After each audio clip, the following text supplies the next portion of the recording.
Hey everyone, it's the Koopa Man. I don't know if anyone knows this, but I'm kind of a really big fan of Nintendo. I know, right?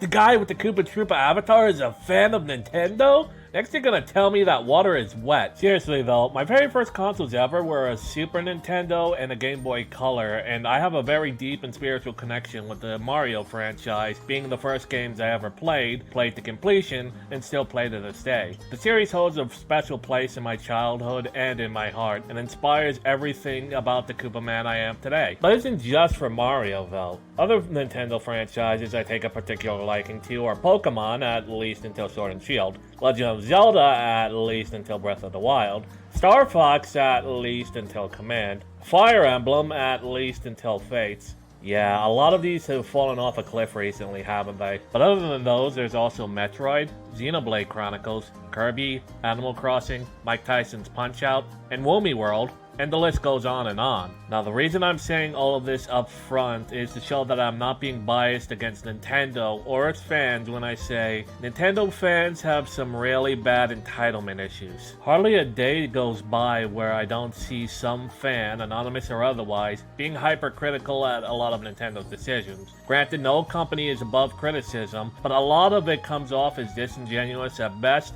and childish and petty at worst. It's almost like there's no one who hates Nintendo more than its fans. What do I mean by this? Well, let's have a look at a few examples, shall we? Firstly is when Nintendo first introduced their Nintendo Switch Online Expansion Pass. What was this? Well, it was a bonus content feature for Nintendo Switch Online that cost a little bit extra. Nintendo Switch Online as a service cost $20 a year for individual users, which compared to PS Plus at the time being $60 and Xbox Live being a little bit more, was rather fair. It also featured bonus features like Tetris 99, a battle royale version of Tetris, as well as cloud gaming options for NES and Super NES games, complete with online multiplayer if you know how to manage it. These features were actually pretty popular, even if they still complained about it, which I'll get to later. So they introduced the Expansion Pass, which had free DLC for some games, new DLC too. It also had the N64, Sega Genesis, and later Game Boy Advance games as well, while the vanilla service eventually got the Game Boy Color and Game Boy Monochrome.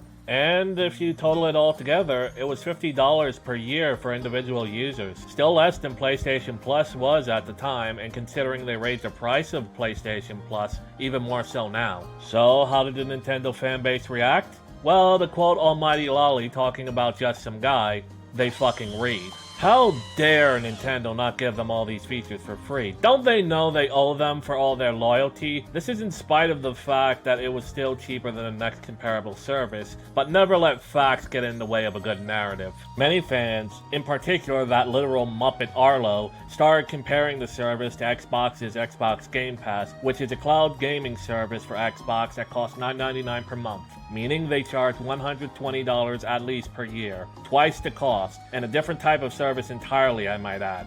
It was a literal apples to oranges comparison, but because the Nintendo fanboys wanted more and didn't care about the facts, they made the comparison anyway. Then there's the unrealistic expectations that are never applied to other companies, such as how they handled the Smash Melee tournament being held during the COVID-19 pandemic. Nintendo fans and social media figures hyper-focused on this aspect when Nintendo had to shut it down. They made Nintendo out to be some sort of draconian copyright Nazis who didn't care that this was being done this way to save lives. The actual reasoning, however, the tournament would be hosted using illegally modified hardware and software. This tournament would be held using the unlicensed third-party mod called Slippy, which allowed for online multiplayer, which, considering the venue was being hosted out of Michigan, a state whose governor imposed severe lockdown restrictions and faked her own kidnapping, it would be in theory necessary. However, what would be preventing them from having a live tournament with legal software in a free state like Florida, or postponing till after the lockdowns ended? There was also around the same time a Joy-Con case being sold as tribute to the YouTuber Etika, who had recently sadly committed suicide. Nintendo also shut this down as well, which made Nintendo fans froth at the mouth in rage. How dare they shut down a tribute to one of their biggest fans, never mind the controversy of associating the brand with someone who committed suicide, especially with the taboos around the topic in Nintendo's home country of Japan.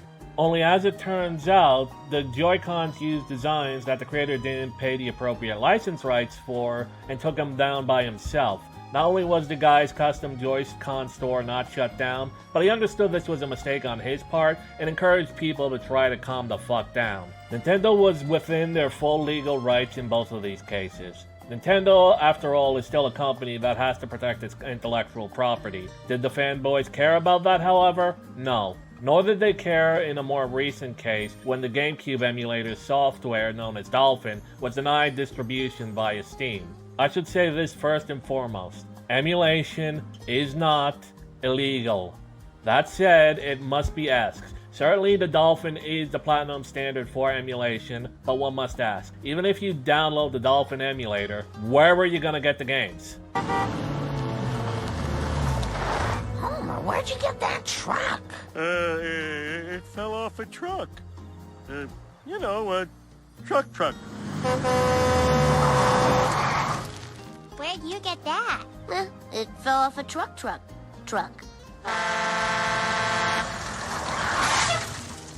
Of course emulation isn't illegal, but the distribution of ROMs is. Not everyone is going to have the hardware required to play the actual discs, or to dump the data from the discs onto their own hard drives. Of course they're going to go get them from widely available illegal ROM dump sites. Sites which Nintendo frequently issues DMCAs and are within their rights to do so. Is it lame that they do this? Yeah, a bit. It's also a bit of a Sisyphean task for them at the best of times to do this. Is it within their legal rights? Well, obviously. Am I a Boy Scout who would never use such websites? My legal team has advised me not to answer this question.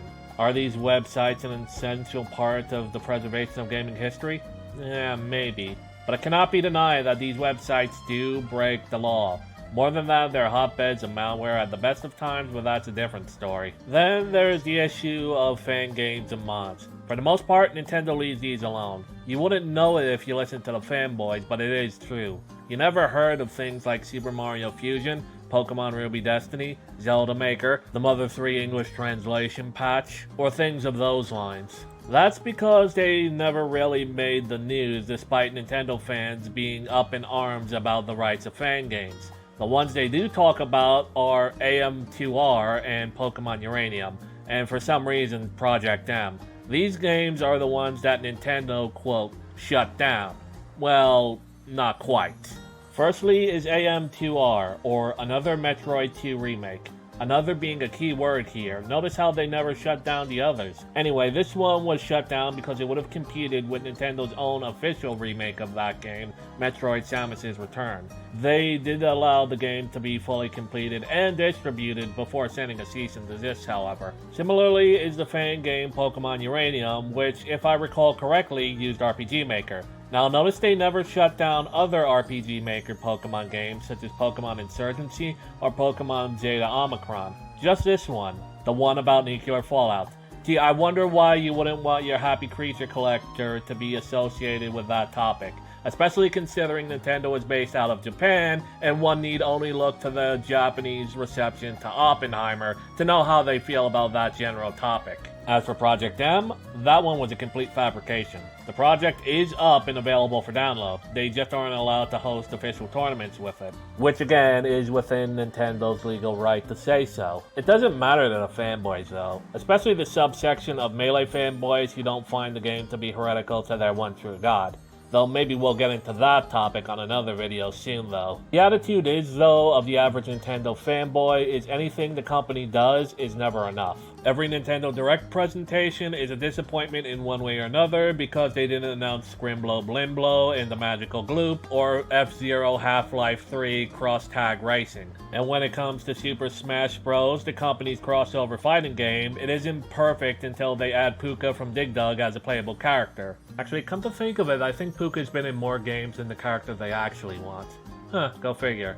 And if there isn't a Smash Bros. Or Zelda titled release every month, there will be an outrage. This even extends into the, quote, leak culture where Nintendo, quote, leaks, all fake of course, are always the most absurd and wishlist-ish ever. And out of any company that does have leaks made about them, theirs is the one that's leaked about the most. While it does create a fog of war that keeps real leaks hidden, it also shows the mentality of the fans who, quote, leak this brand.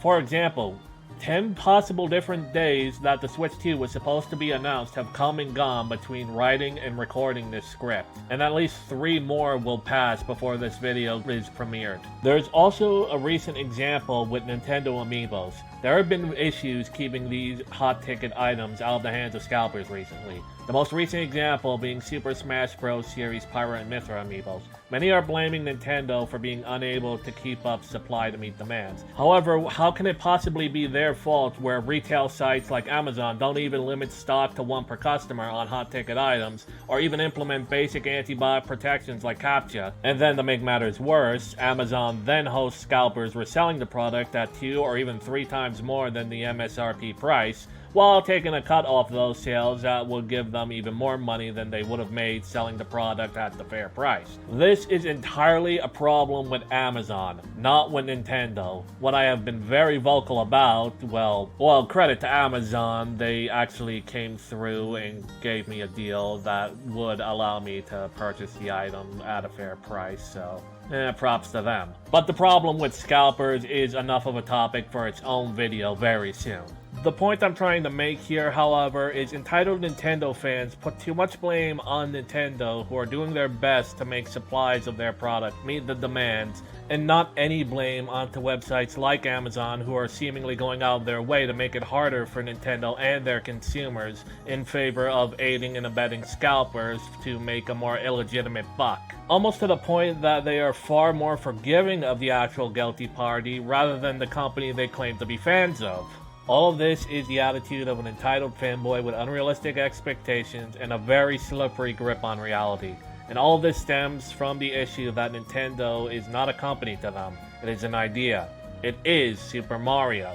Because your average Nintendo fan is not attached to the console or to the company, but the idea those things represent, the actual tangible, real, and human part of the equation never occurs. The fact that Nintendo is still a business that needs to make money to feed their employees is never factored in, nor are their intellectual property rights or limitations as a company ever considered. Sure, they make games we love, but they aren't beholden to our demands, especially since Nintendo fans, like any fan group really, don't know what the hell they want. There is rarely an attitude of gratitude among Nintendo's fanbase, which I would say, considering that their targeted demographic is younger audiences, could be expected, were it not for the fact that the ones making the most noise and problems are the periphery demographic of 20-year-olds and older. This is really a pathetic attitude for people in that age group to have, and I would even call it man-child-esque. The best way I can say it is that these entitled fanboys need to get a fucking grip and grow the fuck up. Nintendo aren't some wish-granting genie, nor are they doing these things as a service of a charity. The fact that they continue to make good quality games that, with the exception of Tears of the Kingdom, are still fairly priced and affordable on convenient and affordable hardware in a random-caused recession should be more than enough, and it's more than most of us deserve. The demands for a Switch Pro are kind of ludicrous when you realize that being the most HD, high-end, 4K, 120 FPS system was not the end goal of the Switch to begin with. Just pony up the cash and buy a Steam Deck if you care so much. That's what I'm doing. The reason Nintendo keeps some of their titles locked away in a vault is because there isn't enough demand for them to make any money. If you want them to release F-Zero GX HD Remix, show them that there's money to be made for it. It almost worked for Darkstalkers until Keiji Inafune took the helm of Capcom. It worked for Operation Rainfall, and look where Xenoblade is now. It's one of their B-list franchises. Even the idea that the Switch is getting on there in years is kind of ridiculous, as it's still relatively new and full of untapped potential. We just heard the announcement of a game to take advantage of its Joy-Con functions for the first time since launch in the new WarioWare title, and let's be honest, the Switch is a current generation console along with the PlayStation 5 and Xbox Series X. Anyone who says otherwise is a very salty pony. Do I expect this video to change people's minds? Nah, not really. If anything, they'll probably start an angry mob forming at my door. But eventually, at the end of the day, these kinds of people either do grow the hell up or just get ignored. And probably for the best too. Maybe then we will be allowed to just enjoy things in peace. Until that day though, this has been the Koopa Man. Game on.